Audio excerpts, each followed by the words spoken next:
हर खबर पर होगी आपकी पकड़। डाउनलोड कीजिए एबीपी लाइव ऐप। इस वक्त दिल्ली के मुख्यमंत्री अरविंद केजरीवाल एक प्रेस कॉन्फ्रेंस कर रहे हैं, आपको सुनवाते हैं क्या कुछ कह रहे हैं। में से 2069 केस ठीक होकर अपने घर जा चुके हैं। अभी तक टोटल 73 लोगों की कोरोना की वजह से मौत हुई है और इस वक्त 4781 लोग अभी भी कोरोना का इलाज उनका चल रहा है। तो 6923 में से 4781 लोगों का इलाज चल रहा है और 2069 लोग ठीक होकर घर जा चुके हैं। हमने इसको जब एनालाइज किया तो देखा कि 82% लोग जिनकी डेथ हुई है उनमें 82% लोग 50 साल से ज्यादा उम्र के थे। तो देखने में ये आ रहा है कि बुजुर्गों की मौत ज्यादा हो रही है।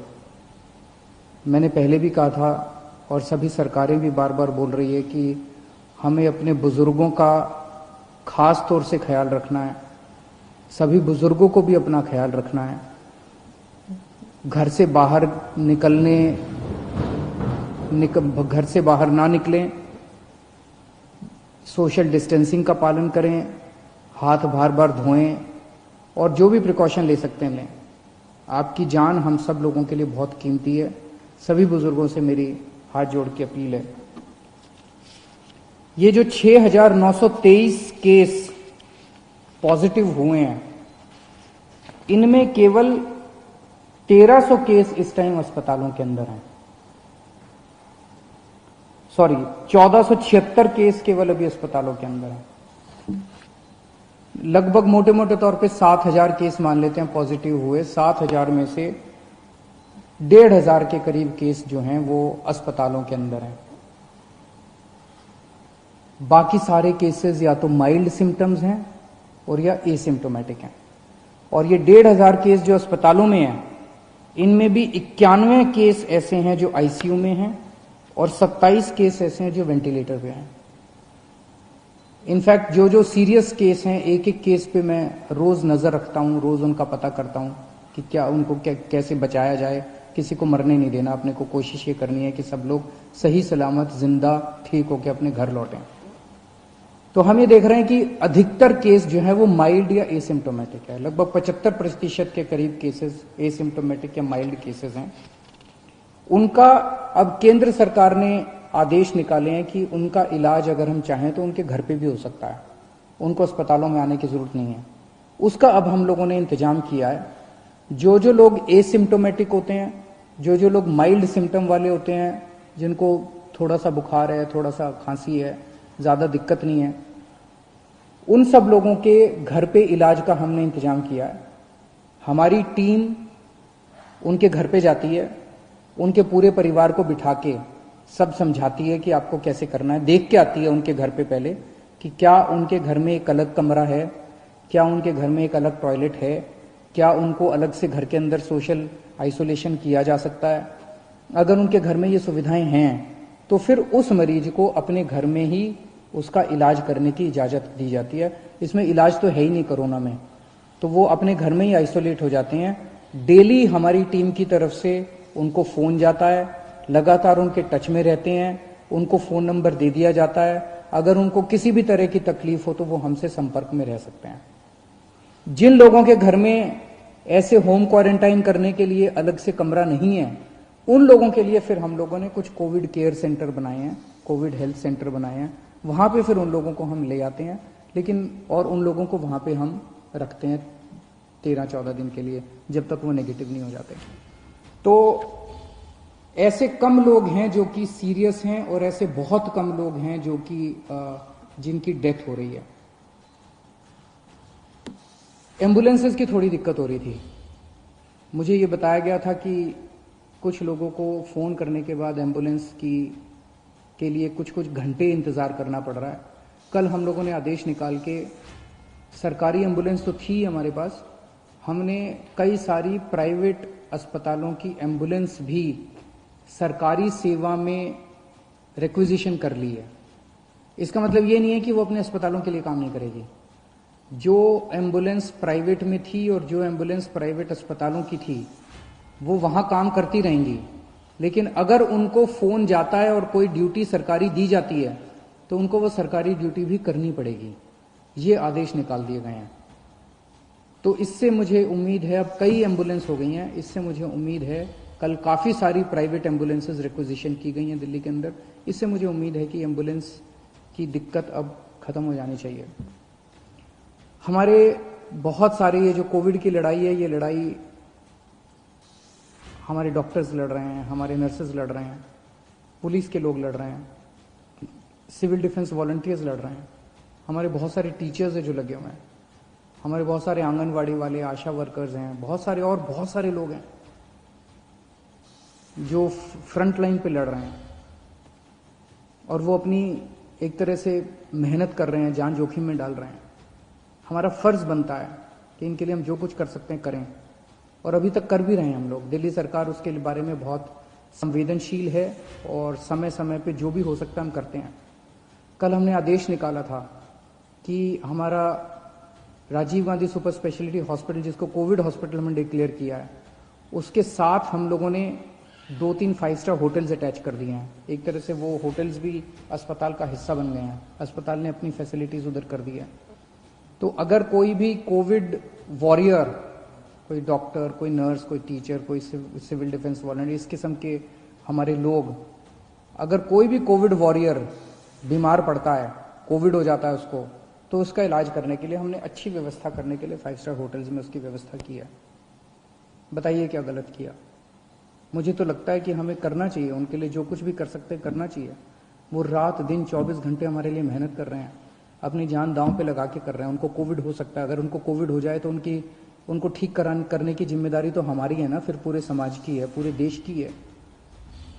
मुझे कल बहुत दुख हुआ जब हमने ऑर्डर पास किया तो विपक्ष के लोगों ने इस ऑर्डर का खूब मजाक उड़ाया, इसकी खूब क्रिटिसिज्म किया कि इन लोगों को स्पेशल सुविधाएं क्यों दी जा रही हैं। मैं आपसे पूछना चाहता हूं कि क्या हमारी कोविड से हमारी रक्षा करने वाले कोविड वॉरियर्स को स्पेशल सुविधाएं मिलनी चाहिए कि नहीं मिलनी चाहिए? बिल्कुल मिलनी चाहिए। क्या तकलीफ है अगर 1, 2, 3, 5, 10 करोड़ रुपए खर्च हो गए इन लोगों को बचाने के लिए? इसमें क्या गलत है? अगर हम 1 करोड़ रुपए कोविड से, अगर किसी भी कोरोना वॉरियर की डेथ होती है और अगर हम उसको 1 करोड़ रुपए दे दें, उसके परिवार को, उसको सम्मान राशि उसके परिवार को मरणोपरांत देते हैं, इसमें क्या दिक्कत है? अभी एक पुलिसमैन थे हमारे, अमित राणा जी, कुछ दिन पहले कोरोना की वजह से उनकी मौत हो गई। कोरोना से लड़ते लड़ते उनकी मौत हो गई। हमारी रक्षा कर रहे थे। उनके परिवार के लिए मैंने 1 करोड़ रुपए की सम्मान राशि का ऐलान किया। इसमें विपक्ष को क्यों तकलीफ है? मेरा सबसे यही निवेदन है कि ये टाइम राजनीति करने का नहीं है। ये टाइम सबको मिलके कोरोना से बचने के लिए हम क्या कर सकते हैं, देश के लिए क्या कर सकते हैं, समाज के लिए क्या कर सकते हैं, लोगों के लिए क्या कर सकते हैं, ये समय ये सोचने का है। मेरी सबसे निवेदन है कि राजनीतिक बयानबाजी ना करें, एक दूसरे की मदद करें, सरकारों की मदद करें, समाज की मदद करें और एक दूसरे का साथ दें।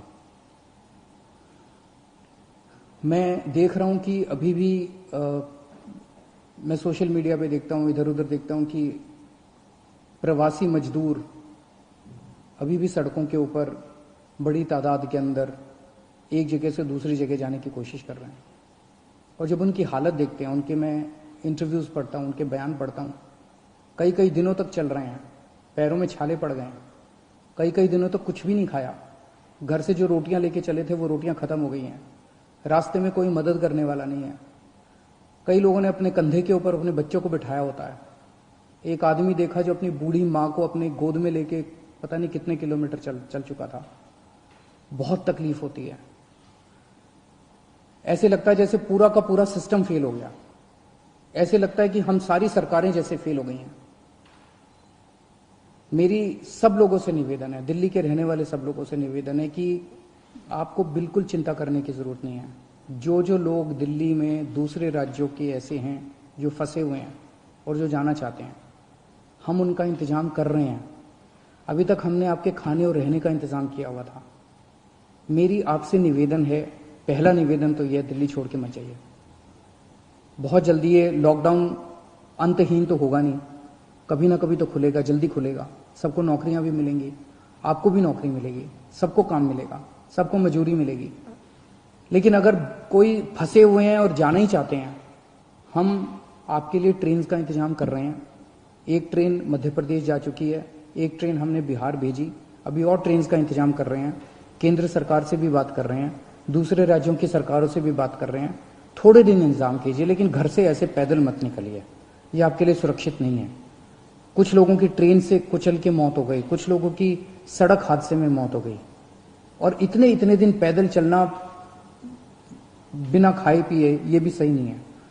हम आपकी जिम्मेदारी लेते हैं, प्लीज आप इस तरह से मत निकलिए, हम आपके लिए इंतजाम कर रहे हैं, हम हैं आपका ख्याल रखने के लिए, विश्वास कीजिए। धन्यवाद। तो दिल्ली के मुख्यमंत्री अरविंद केजरीवाल को सुन रहे थे आप। कोरोना पर प्रेस कॉन्फ्रेंस कर रहे थे अरविंद केजरीवाल और तमाम जानकारी दिल्ली से जुड़ी हुई दे रहे थे। दिल्ली में 4,781 एक्टिव केसेस हैं और 2,069 लोग ठीक हो गए हैं। उन्होंने बताया 27 लोग वेंटिलेटर पर हैं और 91 लोग आईसीयू में हैं और 75% मरीज एसिम्प्टोमेटिक है, मतलब उनमें लक्षणों का पता नहीं चल पा रहा है। साथ ही साथ अरविंद केजरीवाल ने अपील की है उन तमाम प्रवासी मजदूरों से जो अपने घरों से निकल जा रहे हैं, अपने अपने घर जाने के लिए, अपने गृह जनपद जाने के लिए, अपने अलग अलग राज्यों में जाने के लिए, कि वो घर से ना निकले। उनके लिए तमाम व्यवस्था करने का दावा कर रहे हैं अरविंद केजरीवाल। और उन्होंने ये भी कहा कि हम स्पेशल ट्रेनों की व्यवस्था भी कर रहे हैं, आप बिल्कुल पैदल घर से मत निकलिए। खाने की और रहने की व्यवस्था दिल्ली सरकार की तरफ से की गई है और अगर आप घर जाना ही चाहते हैं तो हम ट्रेनों की व्यवस्था भी कर रहे हैं। मध्य प्रदेश और बिहार के लिए ट्रेन की व्यवस्था हमने की है, ये अरविंद केजरीवाल ने कहा है। आप अपने घर में रहें, पूरी व्यवस्था की जा रही है, तो आप बिल्कुल घबराने की जरूरत नहीं है, दिल्ली सरकार जिम्मेदारी लेती है, ये कहा है अरविंद केजरीवाल ने अपनी प्रेस कॉन्फ्रेंस पर। प्रवासी मजदूरों से अपील की है कि पैदल बिल्कुल भी ना निकलें, अपने घरों को जाने के लिए, अपने गृह जनपद जाने के लिए, और यहीं पर रहें। खाने पीने का इंतजाम हमने किया है, यह भी कहा अरविंद केजरीवाल ने। और फिर भी अगर आप जाना चाहते हैं तो ट्रेनों का इंतजाम भी हम कर रहे हैं, 2 ट्रेनें हमने चलाई हैं, ये दिल्ली के मुख्यमंत्री अरविंद केजरीवाल की तरफ से कहा गया है।